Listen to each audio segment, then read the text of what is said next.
आप सबों का लिविंग हैप्पीली में मैं नरेंद्र कुमार स्वागत करते हुए आज हम बात करने जा रहे हैं मित्रों, महात्मा जी, गांधी जी, बापू जी, हमारे राष्ट्रपिता के जीवन की उन पहलुओं को जिसे हम दर्शन से भी आज जोड़ सकते हैं। इनके जीवन का हर अध्याय धर्म, नीति एवं आदर्श का एक ऐसा उदाहरण है जो सदियों बाद किसी किसी अवतारी पुरुष में ही दृष्टिगत हो सकता है। इससे हम अपने जीवन में प्रेरणा ग्रहण कर सकते हैं और जीवन को उदात्त बना सकते हैं। तभी तो महान वैज्ञानिक अल्बर्ट आइंस्टीन ने कहे थे कि आने वाली पीढ़ियां यह याद करके आश्चर्य करेगी कि महात्मा गांधी जैसा व्यक्ति जो शरीर के ढांचे में हमारी तरह हाड़ मांस का बना था, लेकिन अपनी आत्म शक्ति से संपन्न इस धरा पर चलता था।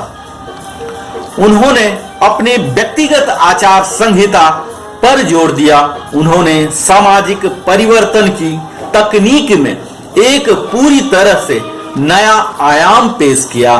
गांधी जी न कि एक राजनेता और स्वतंत्रता के लिए सेनानी की तरह थे, वह रूढ़िवादी अर्थशास्त्री भी नहीं थे। उनकी योजना पूरे मानव जाति के लिए शांति, सुरक्षा और प्रगति के लिए प्रदर्शित था। उनका मानना था कि यह कार्यक्रम प्लानिंग हॉर्स पावर के पद में न होकर मैन पावर पर आधारित होनी चाहिए। ये मुद्दे भारत तक ही सीमित नहीं बल्कि वैश्विक प्रकृति के हैं। ये सिद्धांत हमारे सार्वभौमिक हैं। यह न तो पश्चिमी है और न ही पूर्वी है। गांधी जी की प्रार्थना एक दूसरे की भलाई के लिए, पुरुषों की आंतरिक ताकत, उत्पादक श्रम की गरिमा के लिए, उनके कताई पहिया और जन्म के आधार पर सामाजिक असमानताओं को समाप्त करने के लिए खड़ी थी। वह उत्पादक प्रणाली में तार्किकता चाहते थे, पारदर्शिता चाहते थे, जो हमारे मानवीय तार्किकता पर आधारित होनी चाहिए थी। उनका सत्याग्रह असीम प्रेम और करुणा से प्रेरित होता था। यह पाप के खिलाफ थे, पापी के नहीं, बुराई के, बुराई कर्ता के नहीं।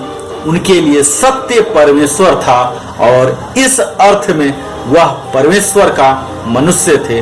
सत्य हमारा या तुम्हारा नहीं हो सकता। गांधी जी 1930 में नमक मार्च का नेतृत्व कर रहे थे, जो सत्याग्रह का एक उल्लेखनीय उदाहरण है। अहिंसा के इस सिद्धांत में गांधी जी ने बुराई और असत्य के प्रतिरोध की तकनीक पेश की। उनका सत्याग्रह असीम प्रेम और करुणा से प्रेरित था। गांधी जी न तो दार्शनिक थे और न ही राजनेता। वह सत्य के एक विनम्र साधक थे। सत्य एकजुट होता है, क्योंकि यही एक हो सकता है, यही सत्य ही केवल एक हो सकता है। हम एक आदमी का सिर अवश्य काट सकते हैं, लेकिन उसके विचार को नहीं। गैर हिंसा, अहिंसा के, सत्य के स्टर्लिंग यही सिक्के का ही एकमात्र पहलू है। अहिंसा प्रेम है, जीवन की विषय वस्तु है। आदि कई वस्तुओं से, विषय वस्तुओं से हमें गांधी जी ने अवगत कराया। देश की स्वतंत्रता उनका अंतिम लक्ष्य कदापि नहीं था, बल्कि उनका लक्ष्य था समस्त विश्व से गुलामी, शोषण, आतंक का अंत करना। यही कारण था कि भारत की स्वतंत्रता के बाद विश्व के अनेक गुलाम देश के लोगों ने इनके व्यक्तित्व एवं सिद्धांतों से प्रेरणा ग्रहण की और एक के बाद एक देश आजाद होने लगे।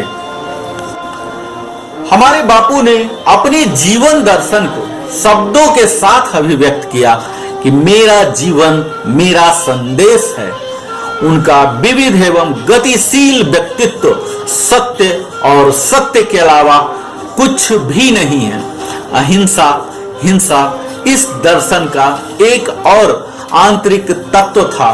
8 अगस्त 1942 को मुंबई में अखिल भारतीय कांग्रेस कमेटी की बैठक में भारत छोड़ो आंदोलन की पूर्व संध्या पर महात्मा गांधी ने घोषणा की थी, मैं अपने जीवन का पूरा स्पैन जीना चाहता हूं और मेरे हिसाब से जीवन का पूरा काल 125 वर्ष का है। उस समय तक भारत न केवल आजाद होगा बल्कि पूरी दुनिया आजाद हो जाएगी। महात्मा गांधी भारत छोड़ो आंदोलन की पूर्व संध्या 8 अगस्त 1942 को भारत छोड़ो भाषण दे रहे थे।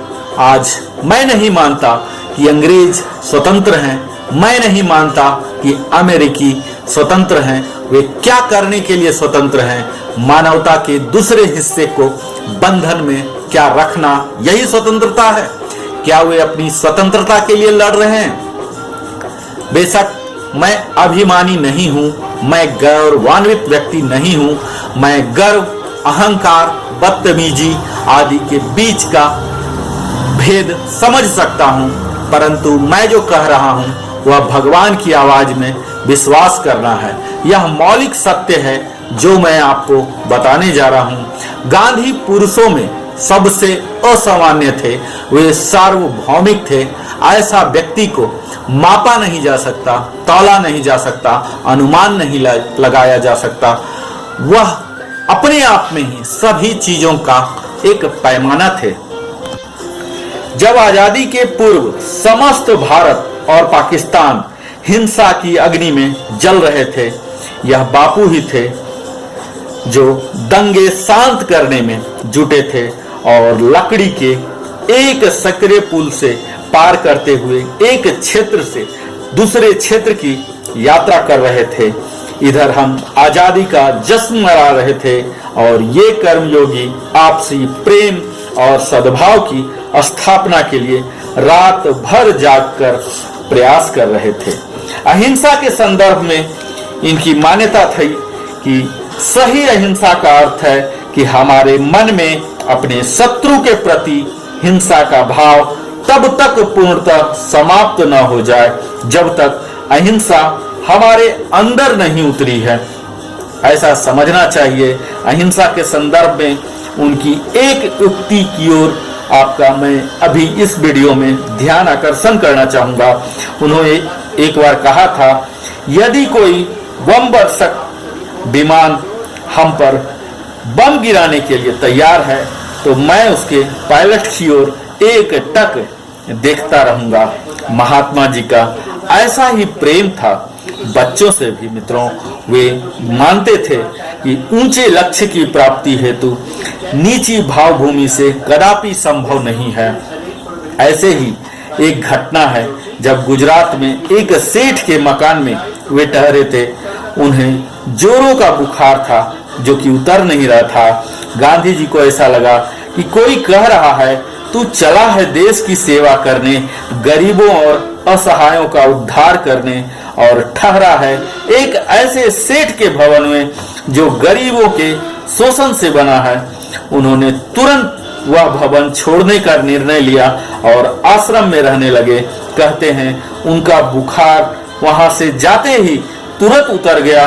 उनकी मान्यता थी कि उत्तम लक्ष्य की उपलब्धि उत्तम साधनों से ही संभव है। मित्रों, इस तरह से अनगिनत हम आदर्श महात्मा गांधी की विषय वस्तुओं, उनके बायोग्राफी को हम देखें, काफी कुछ सीखने को मिलता है।